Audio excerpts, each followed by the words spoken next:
আমার প্রিয় বন্ধুরা, তোমরা কি নিজের জীবনে চলার পথে একটা জিনিস কি ভালোভাবে লক্ষ্য করেছো?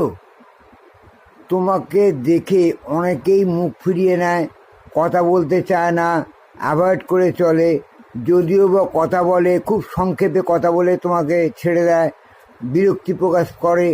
এমন কিছু ব্যাপার বা এমন কিছু অভিব্যক্তি প্রত্যেকটা মানুষের ওপর ফুটে ওঠে যে তোমার সঙ্গে কথা বলার জন্য। তুমি দেখেছো একটু চিন্তা করে যে কেন এগুলো এরকম করে, কিসের জন্য করে?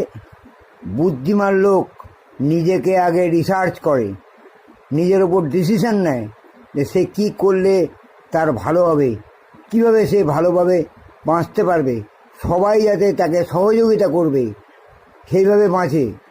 আর সবচেয়ে বড় কথা, বন্ধুত্বটা বড় জিনিস।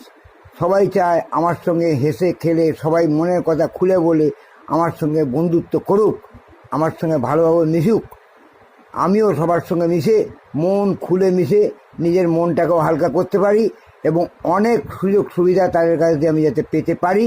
বিভিন্ন কাজের খবর, বিভিন্ন ধরনের নানান রকমের খবর তাদের কাছ দিয়ে যাতে আদায় করে বা পেয়ে আমি যাতে নিজের কাজে ব্রতী হতে পারি এবং উপকারে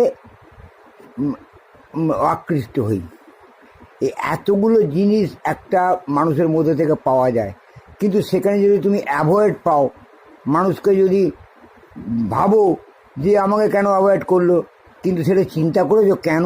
এটা হচ্ছে একটাই কারণ, হয় তুমি মানুষকে খুব ছোট ভাবো, আর নয় তুমি নিজেকে খুব বড় ভাবো যে আমি সব জানি আর কেউ তা জানে না, আমি বিরাট শিক্ষিত, আমি সব।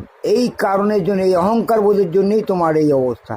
তাই বলছি এগুলো ত্যাগ করো, ভালোভাবে থাকো, হাসে খুলে থাকো, সবার সঙ্গে ফ্রিভাবে মেশো, সবাইকে ভালোবাসো, মানুষের কাছে ভালোবাসা দাও, সবার পাশে থাকো, উপকারে ব্রতী হও, সবার পাশে থেকে উপকার করো, ভালো থাকো, সাহায্য করো। দেখবে তোমার জয় সর্বত্র হবেই, এটা গ্যারান্টি। আস্তে আস্তে তোমার দিন ফিরে যাবে, তোমার ভাগ্য সুপ্রসন্ন হবেই, এটা হতে বাধ্য।